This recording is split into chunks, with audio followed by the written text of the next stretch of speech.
오늘 말씀 제목은 하나님의 택하시는 사랑을 받은 자들, 하나님의 택하시는 사랑을 받은 자들이라는 제목으로 말씀을 좀 나누겠습니다.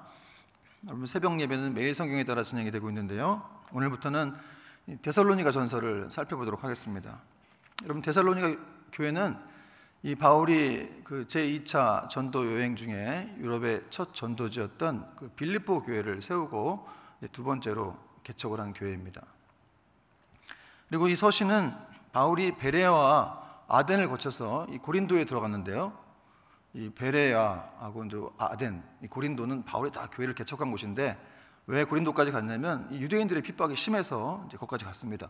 근데 고린도에 들어가자마자 이렇게 얼마 지나지 않아서 이제 데살로니가 교회에 파견을 갔던 이 디모데가 돌아왔는데요, 데살로니가 교회의 소식을 들고 돌아와서 그 소식을 보고받은 다음에 쓴 서신이 바로 오늘 데살로니가 전서입니다.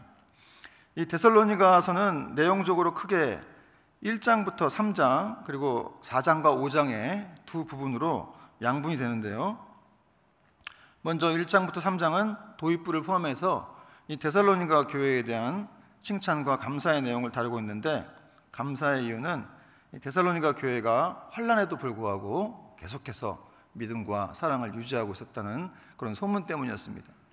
그리고 이 데살로니가 교회 성도들은 이 바울과 예수님을 본받기 위해서 계속해서 노력했고 결국 모든 믿는 자의 본이 되었다면서 이 바울은 격려와 또 칭찬을 하고 있습니다.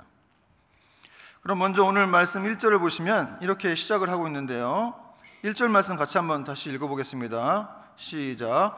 바울과 실루아노와 디모데는 하나님 아버지와 주 예수 그리스도 안에 있는 데살로니가인의 교회에 편지하노니 은혜와 평강이 너에게 있을지어다.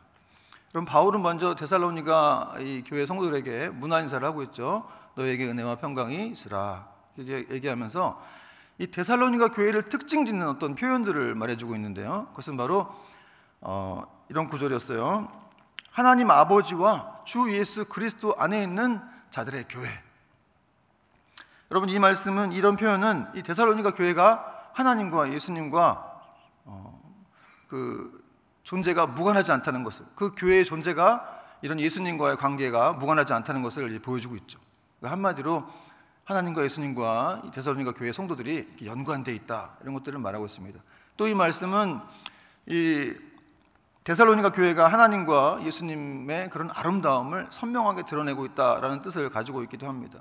여러분, 환경적으로 사실 데살로니가 이 교회가 위치한 곳은 아주 그리스의 화려한 항구 도시와 또 우상 숭배가 가득한 그런 곳이었어요.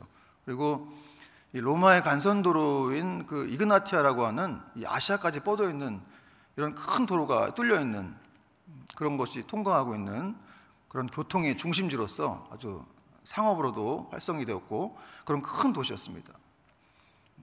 그런데 거기서 이제 데살로니가 교회 성도들이 환난을 당하면서 힘들게 살아갔죠.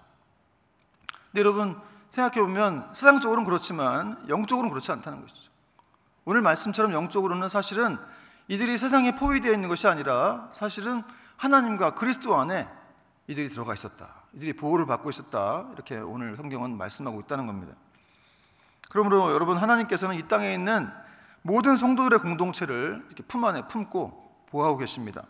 그러므로 우리가 어디에 있든지 사실은 우리가 하나님 품 안에 있다는 것을 기억해야 합니다. 그곳에서 하나님께서 우리와 함께 하시고 우리와 동행하신다는 사실을 우리가 믿어야 한다는 거죠.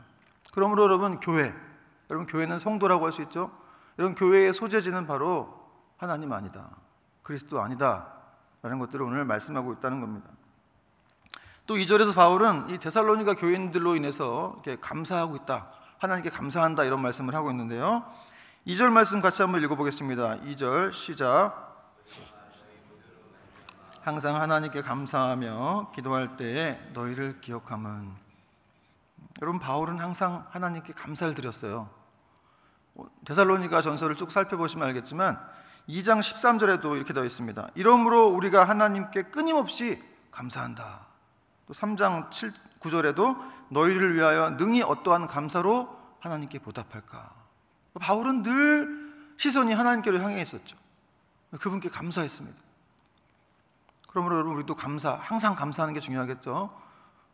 늘 종종 감사할 수는 있지만 항상 감사하고 항상 기뻐할 때 여러분 은혜와 기적이 있습니다. 그리고 바울의 감사는 곧 이어서 이제 기도로 이어지는데요. 항상 하나님께 감사하며 기도할 때 이렇게 그는 감사로 그치지 않고 그 감사가 기도로 연결되게 했다는 것이죠. 여러분 우리도 감사할 일이 있으면 이렇게 기도로 연결해야 됩니다. 그럴 때 하나님의 은혜와 축복을 더 받을 수 있다는 것이죠. 그리고 계속해서 바울은 이 데살로니가 성도들로 인해서 감사했는데 그 감사의 이유가 무엇이냐? 구체적으로 세 가지를 들고 있는데요. 이 성도들의 삶의 내용으로 인해서 하나님께 감사하면서 첫 번째, 먼저 성도들이 그 믿음의 역사를 일으켰다고 하면서 바울은 감사하고 있습니다. 3절 말씀을 같이 한번 읽어보겠습니다. 3절 시작. 너희의 믿음의 역사와 사랑의 수고와 우리 주 예수 그리스도에 대한 소망의 인내를 우리 하나님 앞에서 끊임없이 기억하매니. 성도들이 믿음의 역사를 일으켰고 사랑의 수고를 했고 또 소망의 인내를 가지고 있었다. 그걸 감사했다는 거예요. 먼저 믿음의 역사를 보면 여러분 이 데살로니가 교인들의 믿음은 진실됐습니다. 그리고 살아있었죠. 왜냐하면 역사하는 믿음이었기 때문에 그렇습니다. 여러분 진실되고 살아있는 믿음은 역사합니다. 또 이 말씀은 이 데살로니가 교인들이 바른 하나님 말씀을 배우고 그걸 그대로 믿고 또 말씀으로 살아냈다 이런 뜻을 가지고 있기도 합니다. 그래서 이 바울과 동역자들이 큰 환난과 궁핍 가운데 있었지만 이런 데살로니가 교인들의 이런 믿음의 역사들을 듣고서 그들이 굉장히 위로를 받았다고 성경은 말씀하고 있는데요. 오늘 나오진 않았지만 데살로니가전서 3장 7절에 보면 이런 내용이 있습니다. 이러므로 형제들아 우리가 모든 궁핍과 환난 가운데에서 너희 믿음으로 말미암아 너희에게 위로를 받았노라. 바울이 동역자들이 이런 데살로니가 교회 믿은 지 1년밖에 안 된 초보 신자들의 그런 믿음의 행동들을 보면서 내가 은혜를 받았다. 너희들에게 큰 위로를 받았다고 이렇게 말씀하고 있습니다. 여러분 믿은 지 얼마 안 돼도 이런 사역자들에게도 은혜를 끼칠 수가 있습니다. 힘이 될 수 있다는 사실이죠. 또 두 번째 이 바울이 감사한 이유가 성도들의 사랑의 수고 때문이었습니다. 사랑의 수고와 이렇게 말씀하고 있죠. 이 사랑은 먼저 하나님과 바울과 동역자들이 이런 데살로니가 교회인들에게 보여준 사랑이었죠. 근데 그 사랑이 어땠냐면 오늘 본문에 나오지 않지만 그 사랑이 너무 완벽해서 더 이상 가르칠 것이 없었다라고 바울은 얘기하고 있는데요. 데살로니가전서 4장 9절을 보니까 형제 사랑에 관하여는 너희에게 쓸 것이 없음은 너희들 자신이 하나님의 가르치심을 받아 서로 사랑함이라. 너희들이 정말 이렇게 너무 하나님의 말씀대로 잘 사랑해서 더 이상 가르칠 것이 없었다라고 말씀하고 있다는 것이죠. 여러분 이렇게 사랑은 반드시 수고를 동반하죠. 정말 사랑한다고 하면서 움직이지 않거나 수고를 하지 않는 일은 없습니다. 왜냐하면 여러분 사랑 안에는 이렇게 전달하려고 하는 속성이 있기 때문에 그렇습니다. 또한 바울이 세 번째 감사하는 이유는 이런 소망의 인내. 성도들이 주님이 다시 오실 것을 바라보면서 그 환난을 참았다는 거죠. 그걸 이겨냈다는 겁니다. 그리고 주님이 다시 오실 때 자기들도 부활한다는 그런 소망을 가지고 있었습니다.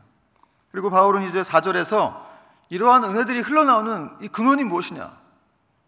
믿음의 역사, 또 사랑의 수고, 또 소망의 인내가 흘러나오는 근원은 과연 무엇인가?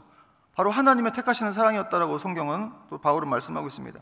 4절 말씀 같이 한번 읽겠습니다. 4절 시작. 하나님의 사랑하심을 받은 형제들아 너희를 택하심을 아노라. 여러분 하나님의 택하시는 사랑을 받은 자들, 하나님이 택하셨다는 거예요. 사랑하셔 택하셨다. 이것이 바로 우리의 정체성인 줄 믿습니다. 여러분 하나님이 우리를 특별하게 사랑하셨어요. 그래서 택하셨다는 거예요. 그래서 여러분 하나님의 절대적인 사랑과 보호를 받는 사람들이 바로 우리 성도들입니다. 오늘 이 데살로니가 교인들이 믿음의 역사를 일으켰고 또 사랑의 수고를 했고 또 소망의 인내를 가졌던 이유는 바로 이것 때문이라는 거예요. 하나님이 너희를 택하셨기 때문이다. 너희를 사랑하셔서 택하셨기 때문에 거기서부터 그 근원이 흘러나왔다는 것이죠. 여러분 믿지 않는 사람들에게는 이런 일들이 있을 수 있지 않지 않겠습니까? 있을 수 없겠죠. 연약한 믿음이라 할지라도 내가 이렇게 믿음이 작을까? 난 왜 사랑이 없을까라고 갈등하는 것도 다 믿음이 있기 때문에 그렇다는 것이죠. 하나님의 은혜 가운데 성령의 역사로 인해서 눈을 뜨고 나서 그런 갈등이 생기는 겁니다. 또 특별히 하나님의 자녀들에게는 영적인 이런 권세를 주셨다고 성경은 또 말씀하고 있죠. 요한복음 1장 12절 말씀 보니까 영접하는 자, 곧 그 이름을 믿는 자들에게는 하나님의 자녀가 되는 권세를 주셨다. 여러분, 특별히 하나님께서 이렇게 택하시는 자들에게 베푸신 은혜가 많습니다. 그리고 결정적으로 자기 아들을 아끼지 않고 주셨다라고 이렇게 성경은 또 말씀하고 있죠. 로마서 8장 32절 말씀 보니까 자기 아들을 아끼지 아니하시고 우리 모든 사람을 위하여 내주시니가 어찌 그 아들과 함께 모든 것을 우리에게 주시지 않겠느냐. 저는 이 구절을 묵상할 때마다 참 너무 감동을 받습니다. 하나님이 자기 아들을 아끼지 않으셨다. 여러분, 어떤 부모가 자기 자식을 아끼지 않는 사람이 있겠어요? 다 자기 자식을 아끼죠. 못 줍니다. 다른 거 다 줘도. 그러나 하나님이 우리를 너무 사랑하셨기 때문에 자녀마저도 아끼지 않고 주셨다. 성경은 말씀하고 있습니다. 또 5절을 보니까 계속해서 바울은 이 성도들의 택하시는 사랑을 받은 것이 이 바울과 동역자들의 복음 전파를 통해서, 그의 섬김을 통해서 이루어졌는데, 그 복음 전파가 말로만 된 것이 아니라 성령의 능력 가운데 된 일이었다고 또 말씀하고 있습니다. 5절 말씀 보니까 이는 우리 복음이 너희에게 말로만 이른 것이 아니라 또한 능력과 성령과 큰 확신으로 된 것임이라. 우리가 너희 가운데서 너희를 위하여 어떤 사람이 된 것은 너희가 아는 바와 같으니라. 여러분, 바울과 동역자들이 데살로니가인들의 사이에 들어가서 아주 귀한 섬김을 하면서 인격적인 친화력도 발휘해서 복음을 전했는데, 사실은 그렇게 말의 논리만 된 것이 아니라 사실은 그들이 예수님을 이렇게 받아들이고 수용한 것은 이런 성령님의 역사 때문이었다라고 오늘 성경은 말씀하고 있다는 거예요. 그러므로 여러분, 만일 하나님의 성령의 역사가 없다면 그 말씀은 단지 죽은 문자에 불과하겠죠. 여러분, 설교도 마찬가지입니다. 설교도 성령의 기름 부으심이 없으면 죽은 문자에 불과한 것이죠. 그러므로 설교하는 사람들이나 말씀을 전하는 교사들은 반드시 성령의 기름 부으심을 위해서 기도해야 된다는 것이죠. 그리고 6절의 말씀 보니까 데살로니가 성도들이 많은 환난이 있었지만 성령이 주시는 기쁨으로 말씀을 받았고, 또 그 말씀을 잘 받은 결과 사도 바울과 예수님을 본받는 자가 되었다, 이렇게 또 말씀하고 있습니다. 6절 말씀은 같이 한번 읽어보겠습니다. 6절 말씀 시작. 우리와 주를 본받은 자가 되었으니. 그럼 데살로니가 교회는 많은 환난이 있었습니다. 이 유대인들, 이 복음을 시기하고 증오하는 유대인들의 핍박이 있었고요. 또 이교도들의 어떤 극심한 어떤 그런 공격으로 인해서 이들은 환난을 당하고 있었죠. 이 많은 환난이라고 하는 이 단어의 원어적인 뜻을 보면 이 포도주를 만들기 위해서 이 포도를 틀에 이렇게 집어넣고 발로 막 이렇게 으깨는 걸 말하는 거죠. 그러니까 아주 참기 힘들 정도의 고통스러운 일이었음을 성경은 말씀하고 있습니다. 그런데도 불구하고 이들이 환난 가운데 흔들리지 않았다는 거예요. 넘어지지 않았습니다. 근데 왜 그랬냐면 그 9절에 6절에 또 나오는데 성령의 기쁨으로 말씀을 받았다. 여기에 근원이 있었다는 것이죠. 여러분, 이 데살로니가 교인들이 복음을 들을 때 그 성령님이 막 넘치는 기쁨으로 이들에게 이 성령의 능력을 부어주셔서 이들이 그런 환난과 고난을 이겨낼 수 있었다는 거예요. 여러분, 하나님께서 우리가 정말 이렇게 환난 가운데 있을 때, 아니 정말 극심한 환난, 고난 가운데 있을 때 하나님이 세상이 줄 수 없는 이런 기쁨과 평강을 통해서 우리를 극복하게 하신 줄 믿으시기 바랍니다. 나는 그런 일 경험한 적 없는데요. 여러분, 그건 괜찮아서 그래요. 아직까지 조금 더 정말 진짜 극심한 이런 환난 가운데 정말 안 되겠다 싶으면 하나님이 출동하시죠. 딱 뒤에 숨어 있다가 안 되겠네 싶으면 그때 나오시죠. 여러분, 자녀를 키울 때도 항상 이렇게 매번 개입하지 않지 않습니까? 넘어져도 그냥 혼자 일어나게 내버려 두고. 하나님도 그러시죠. 여러분, 좋은 부모가 되는 건 쉽지 않습니다. 우리 하나님은 인간이 아니시기 때문에 그런 면에서 완벽하신 분이시죠. 그래서 어떠한 상태에서 이 자녀들을 끌고 가야 하는지를 하나님이 정확히 아시기 때문에 그렇게 훈련하신다는 거예요. 고린도후서 1장 5절 말씀 보니까 이렇게 또 말씀하고 있습니다. 그리스도의 고난이 우리에게 넘친 것 같이 우리가 받은 위로도 그리스도로 말미암아 넘치는도다. 고난이 많을수록 위로가 넘쳤다고 성경은 말씀하고 있습니다. 여러분, 진짜 이건 역설이죠. 기독교의 역설. 어떻게 고난이 많은데 위로가 넘칠까? 그래서 여러분, 미국의 신학자 라이트 푸시라는 사람은 이렇게 말했는데요. 성도는 자기 주님의 고난에 참여하도록 허락된 정도만큼만 기쁨을 누린다. 다시 말할게요. 성도는 자기 주님의 고난에 참여하도록 허락된 정도만큼만 기쁨을 누린다. 고난이 허락된 만큼이 있는데 그 정도만 기쁨을 누린다는 것이죠. 여러분, 고난이 많을수록 기쁨이 있다는 겁니다.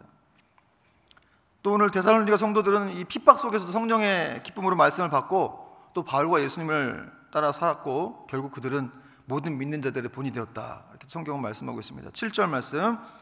그러므로 너희가 마게도냐와 아가야에 있는 모든 믿는 자의 본이 되었느니라. 여러분에게도 이런 축복이 있기를 바랍니다.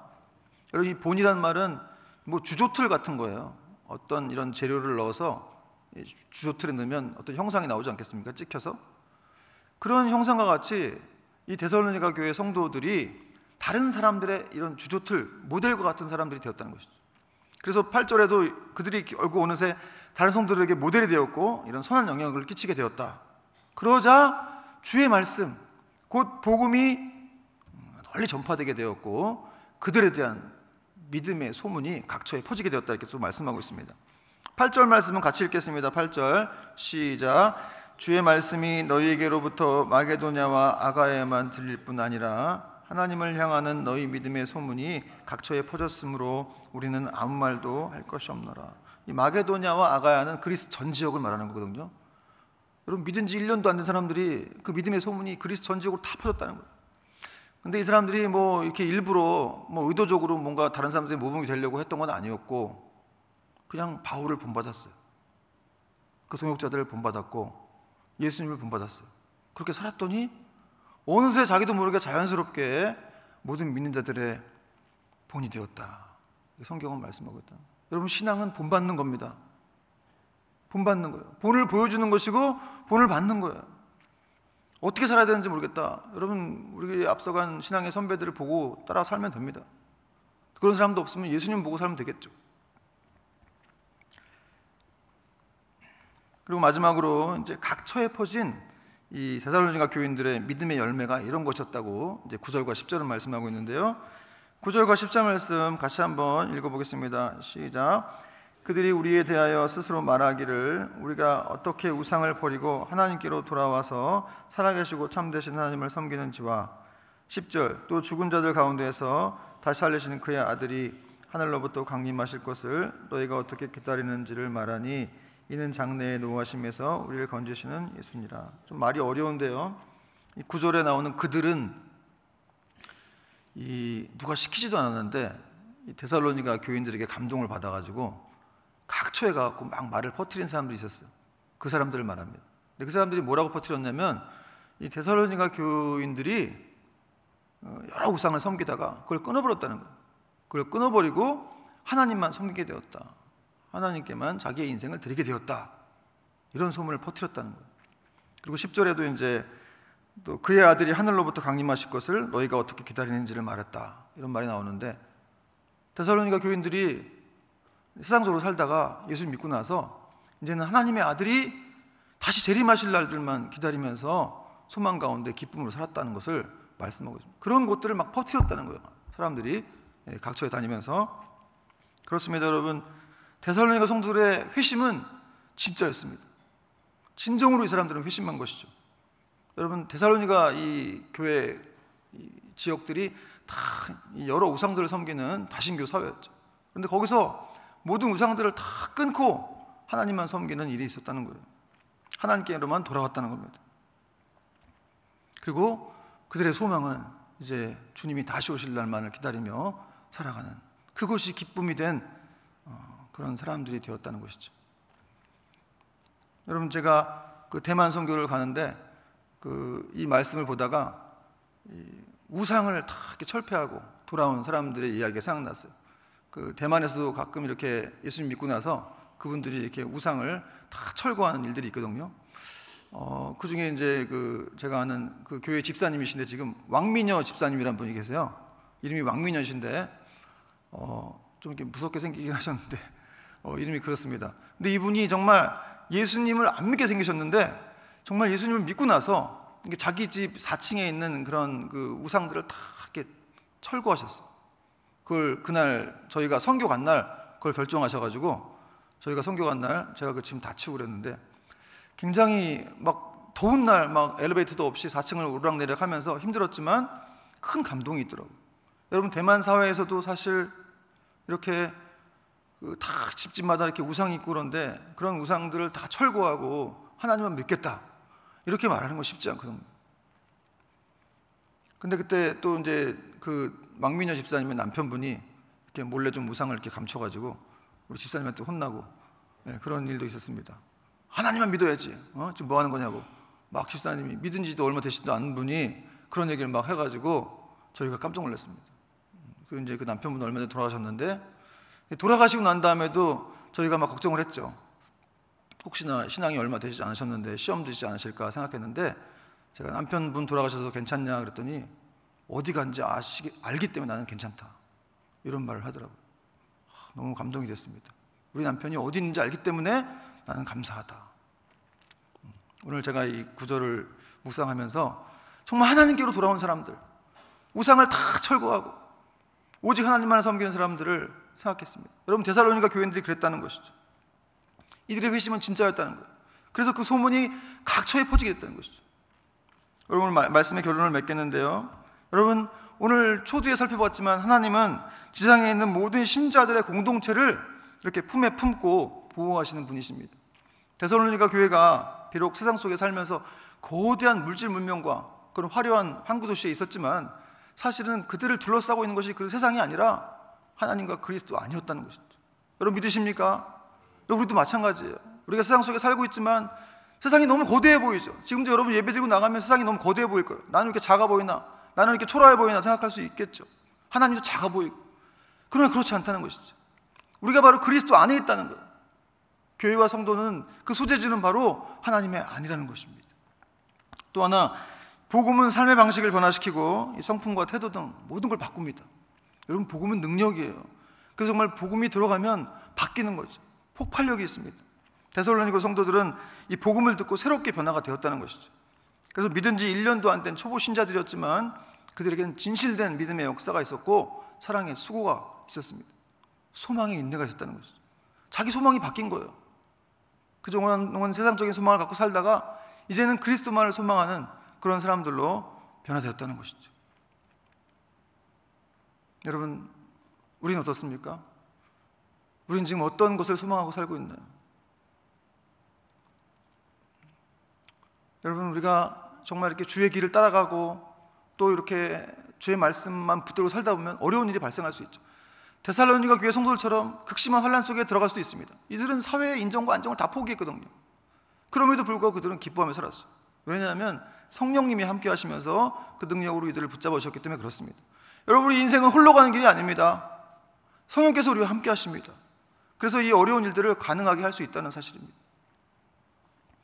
여러분, 우리 주님께서 우리와 함께 하십니다. 힘들고 어렵지만 이것이 바로 우리가 주님을 따라가야 될 이유입니다. 오늘도 말씀을 생각하시면서 기도하시다가 돌아가는 여러분 되길 바랍니다. 기도하겠습니다. 하나님 아버지, 감사합니다. 하나님 아버지, 오늘도 저희들을 말씀으로 인도해 주시고